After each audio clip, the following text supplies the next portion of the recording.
saat ini saya sedang berada bersama dengan salah seorang pelaku usaha yang mengikuti kegiatan kurasi, pelatihan, dan peningkatan kapasitas UMKM Berdikari yang diselenggarakan oleh Bank Indonesia ya. Dan juga dengan tema Kick Off Onboarding UMKM Go Digital dan Sosialisasi IKRA 2025. Ibu Emi ini selaku pelaku UMKM kalau boleh tahu jenis usahanya apa Ibu? Saya dari Marice Craft. Kami jenis usahanya kerajinan dalam noken asli suku Arfak dan noken kombinasi. Noken kombinasi, noken asli suku Arfak itu berbeda dengan yang lainnya tuh dari segi apa ini? Iya. Pertama sudah beda dari bahan. Ya. Kalau noken suku Arfak itu dia dari 2 jenis bahan, yaitu serat daun nanas dan dari kulit kayu mincau. Kulit kayu mincau itu kulit kayu yang tumbuh di dataran tinggi Pegunungan Arfak. Di Pegunungan Arfak, berarti Ibu dari Manokwari? Dari Manokwari dan bisa langsung datang ke Sorong ikut pelatihan ini. Ibu tahu pelatihan ini dari mana? Kebetulan saya binaan dari Bank Indonesia. Binaan dari Bank Indonesia, karena ada pelatihan di Sorong, Ibu datang juga ke Sorong juga berarti. Ini sudah pelatihan yang keberapa kali Ibu ikut? Kalau untuk kurasi saya baru pertama kali. Jadi setiap tahun dilakukan kurasi, banyak UMKM yang terlibat ikut di dalam. Tetapi yang terpilih kami dari Manokwari sekitar 12 saja. 12 orang, 12 pelaku usaha dan Ibu Emi salah satunya ya. Nah, Ibu Emi sudah menjalani profesi Ibu sebagai pelaku usaha tas noken ya dari bahan alami itu sudah berapa lama ini? Ya, sebenarnya dari Marice Craft sendiri itu kami berdiri tahun 2006 dari perkumpulan mama-mama Arfak yang mereka namakan Ikatan Perkumpulan Wanita GPKI Arfak. Nah, GPKI ini salah satu gereja terbesar di Manokwari. Nah, dari 2006 mereka berjalan, kemudian saya mencoba untuk membantu dan di tahun 2023 kami diperhatikan oleh Bank Indonesia. Dan sampai sekarang.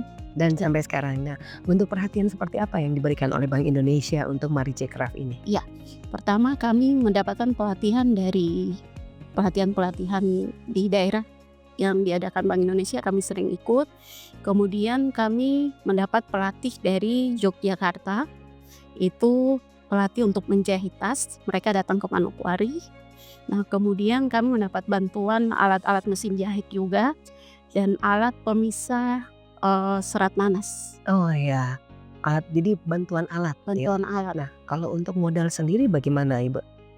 Modal usaha? Ya, modal usaha kebetulan kami dapat juga dari Provinsi Papua Barat. Ya.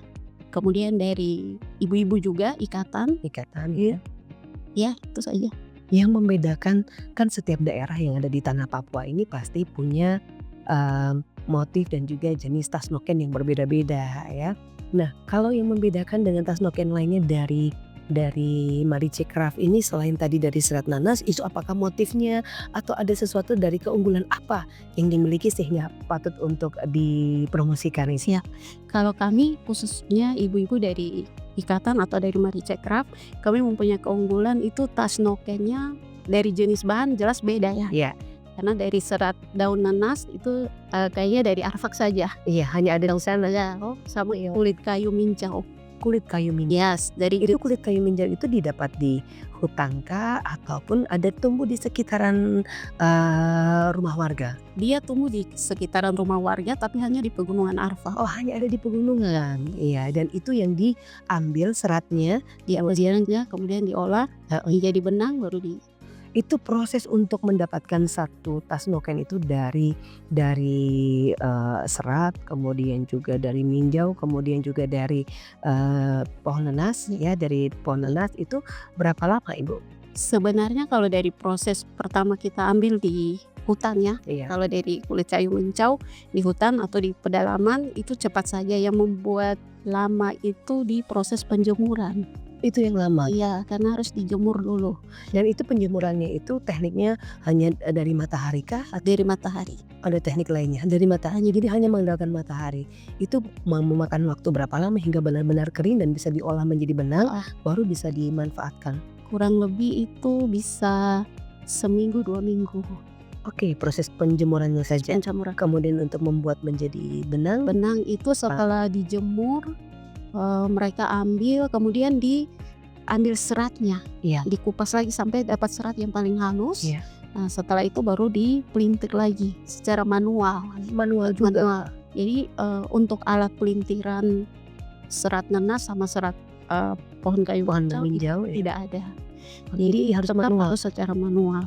Tetapi kalau alat pemisah serat daun nanas Iya. itu yang kami baru dapat bantuan dari BI, Iya. itu dibeli dari Subang Oh, dari Subang, Iya. Jawa Barat. Iya. Ya, alatnya itu. alatnya. Jadi seperti kayak pemintal Kayak gitu. pemintal, Iya, oke. Kebetulan kami juga berangkat ke sana secara pribadi Iya. untuk latihan di Subang, Iya. kemudian kembali BI membantu untuk pengadaan. Baik.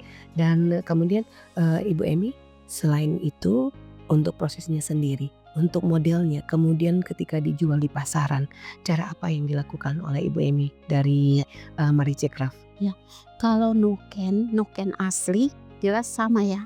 Untuk modelnya itu saja. Iya. Nah, makanya dari Marice Craft mencoba mengkombinasi. Jadi ada beberapa bahan noken kami kombinasikan dengan bahan kanvas Kanvas, Ya. dipakai dengan kanvas juga. atau goni. Oh, goni. Iya. Iya. Jadi misalkan ada sak di tas, sak itu kami anyam dengan noken, tas noken. Kemudian badan utuh tasnya dari kanvas itu. Ada juga kami pakai kain jeans Oh iya, dari jeans, bahan jeans ya.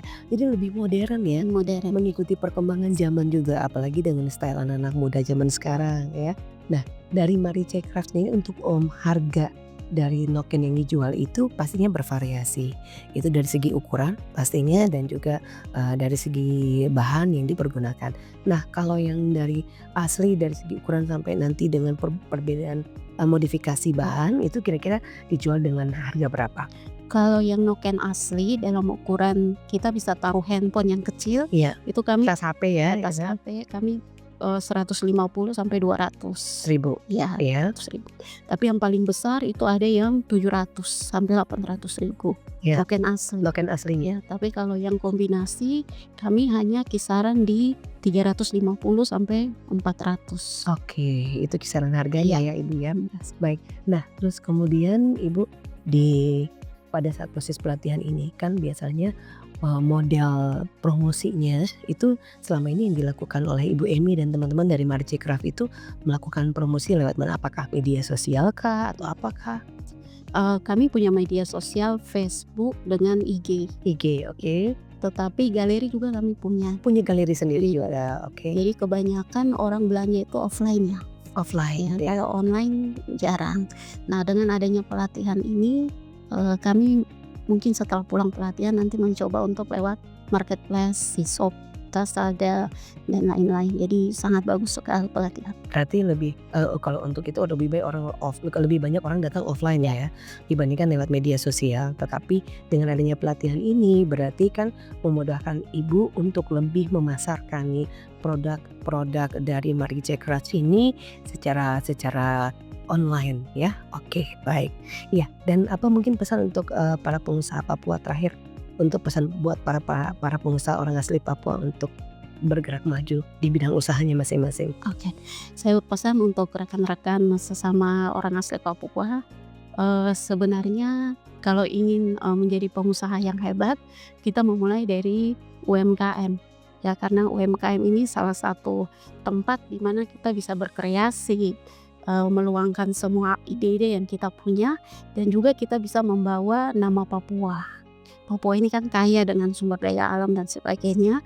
Jadi kita jangan ketinggalan dengan teman-teman di luar sana, tapi kita mau lebih maju lagi dan lebih belajar lagi untuk bisa berkembang dan menjadi sukses. Baik, terima kasih Ibu Emi untuk waktunya bersama dengan kami. Siap.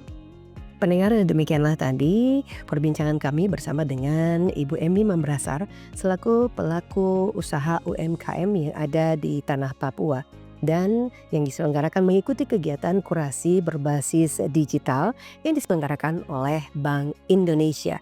Pemanfaatan ekonomi berbasis digital ini pastinya sangat bermanfaat untuk para pelaku usaha UMKM, terutama bagi mereka mama-mama Papua.